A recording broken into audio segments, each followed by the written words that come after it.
Hey guys, this is Eric Miller here. Sorry this video isn't really about guns or whatever, but I just recently came across this super weird story that I thought some of you would find kind of interesting.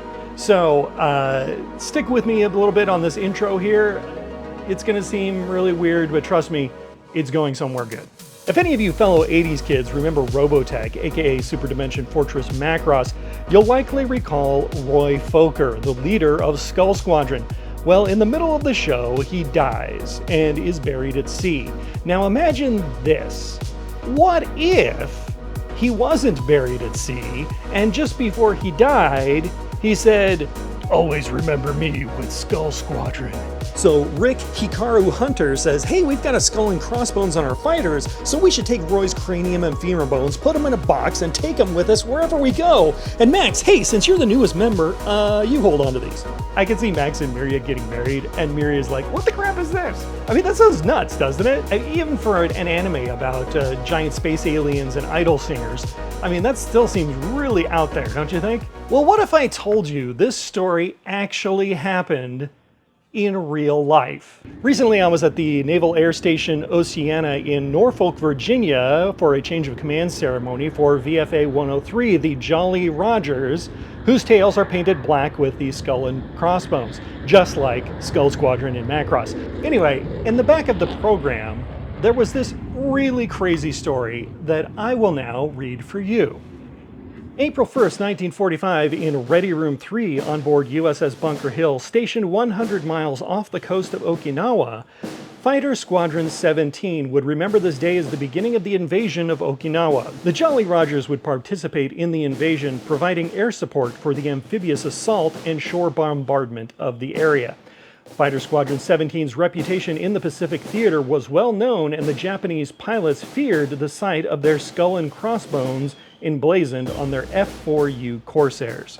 Ensign Jack Ernie and the other squadron pilots completed their pre-flight briefings and headed to the flight deck of USS Bunker Hill to man their aircraft. Jack and his fellow pilots had already shot down over 100 Japanese aircraft and anxiously awaited the day's opportunity to add more kills to their record. 2 hours later, however, over the skies of Okinawa, Ensign Jack Ernie's aircraft began losing engine oil. In an attempt to disengage from the fight with his crippled Corsair, Jack was attacked by 2 Japanese Zeros. Without full power of his engine available, Jack was at too great a disadvantage. He fought valiantly, splashing 1 Zero before being overcome by the second. As his Corsair plummeted earthward, he made 2 transmissions. "Skipper, I can't get out," followed by a short pause, and then, "Remember me with the Jolly Rogers." For his actions that day, Ensign Ernie was posthumously awarded the Navy Cross. His remains were not recovered until many years after VF-17 had been decommissioned, and the skull and crossbones insignia had been adopted by Fighter Squadron 84. After its commissioning in 1959, in an attempt to trace the history of its squadron insignia, the story of Jack Ernie was revealed to VF-84 by Jack's family, and, upon their suggestion and consent, Jack's skull and femurs were encased in glass and presented to the squadron, thereby fulfilling Jack's last request of being remembered with the Jolly Rogers. Although Ensign Ernie was a member of the original VF-17 Jolly Rogers, his legend remains intact with the current VFA 103 Jolly Rogers. As was a tradition in VF-84, Ensign Ernie's name is a permanent fixture on the VFA 103 Officers Precedence List and social roster, and his glass-encased skull and femurs remain on display in the squadron spaces and at all command functions. In remembrance of Jack Ernie's heroic actions, the VFA 103 awards the Jack Ernie Award to the squadron members who go above and beyond in leadership among their peers. After I read that, I looked around the hangar I was in, and indeed, yes, there was a box on a table with a skull and crossbones in it. Jack Ernie was with us, in at least body, if not in spirit. So I asked some of the squadron members for a bit more information on Jack and what sort of stuff he's up to these days. Well, as we read, he's still on the squadron's roster, and anytime the squadron goes to sea aboard ship, he goes with them. While they're on land, the newest member of the squadron has to take care of Jack by taking him home with them every night and making sure he's chained up properly in his little cubby hole in this briefing room during the day. Why is he chained up, you ask? Well, squadrons like to pull a little counting coup on other squadrons from time to time, and the Jolly Rogers just want to make sure that Jack doesn't grow his legs back and sneak away or something.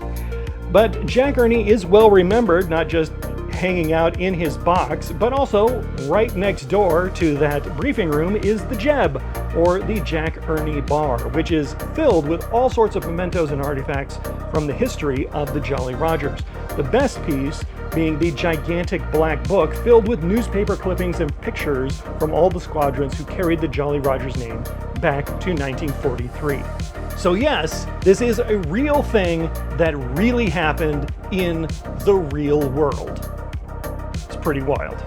But for the anime nerds out there, I have a couple more pieces of weird info for you. It should be fairly obvious that the Valkyrie transforming fighters were based loosely on the F-14 Tomcat. Back in 1982, when Macross came out, the F-14 was still new and pretty hot stuff, but we can see that the color scheme of Roy Foker's Skull One fighter clearly took inspiration from the Jolly Rogers F-14s, which at the time was Squadron VF-84, black tails with the skull and bones with yellow accents. By the way, you can also see VF-84's F-14 shooting down some Japanese Zero fighters in the 1980 movie The Final Countdown, where an American nuclear-powered aircraft carrier gets thrown back in time. One other even weirder thing that I'm not sure was planned was that the original Jolly Roger Squadron was VF-17, and in the series Macross 7, which is terrible by the way, don't watch it, there is a fighter there designated as the VF-17D Nightmare. Now I say this might be a coincidence since it doesn't have any skull and crossbones on them. These fighters were in Diamond Squadron because the fighters are diamond shaped and they're actually modeled after the F-117. So I leave it up to you if you think that name was intentional. That's a lot of weird stuff. Anyway, I thought you guys might enjoy some of that, and if you happen to run into anyone from VFA 103 in the future, ask him how Jack is doing. Or better yet, check out his Instagram page. Anyway, until next time, stay safe, have fun, kids.